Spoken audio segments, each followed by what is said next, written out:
একজন সত্যবাদী আর একজন মিথ্যাবাদী পার্থক্য কি জানেন?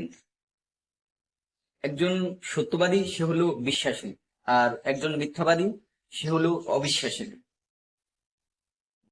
একজন ব্যক্তি যে সত্যবাদী, সে যদি সবসময় সত্য কথা বলে, সে মুসলমান হোক, হিন্দু হোক, বৌদ্ধ হোক, খ্রিস্টান হোক, ইহুদি হোক, কিংবা নাসারা হোক, যাই হোক, তার মাইন্ডে সবসময় সত্য চিন্তা ভাবনা থাকে।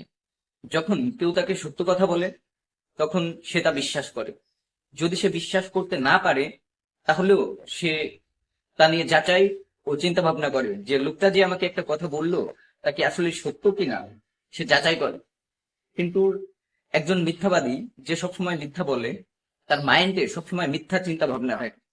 যখন কোনো ব্যক্তি তাকে সত্য কথা বলে, তখন সে তা বিশ্বাস করতে পারে না, কারণ তার মাইন্ড সবসময় মিথ্যা নিয়ে কাজ করে।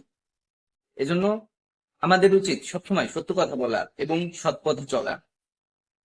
আমরা যারা মুসলমান, আমরা হয়তো কল্পনাও করে দেখতে পারি না যে একজন মুসলমানের জন্য সত্য কথাটা বলা কতটা জরুরি।